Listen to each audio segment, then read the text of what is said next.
घर में सबसे मांगे खैर रे, और ना कहू से दोस्ती ना कहू से बैर रे।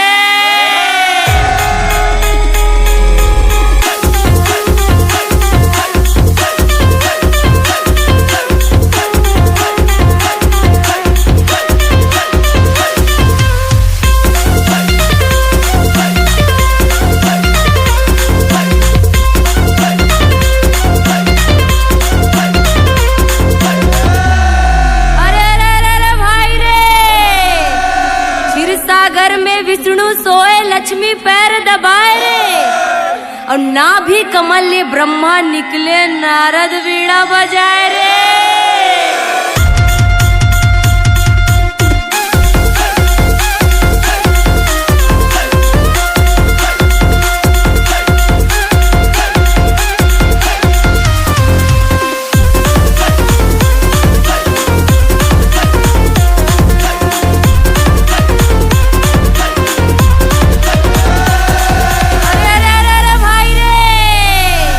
चांद चाहे चांदनी और सूरज चाहे घाम रे, लंका चाहे मंदोदरी और सीता चाहे राम रे।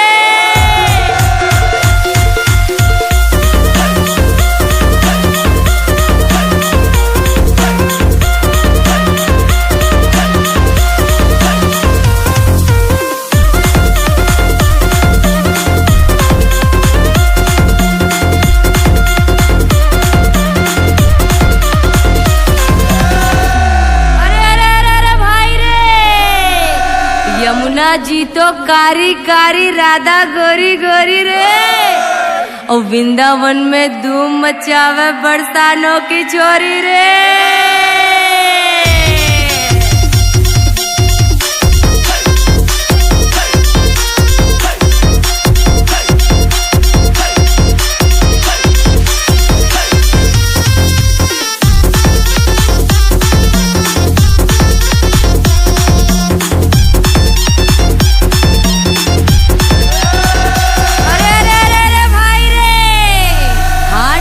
बाजार के उहले लाडू रे, और एक लाडू मार पड़े और राम राम साडू रे।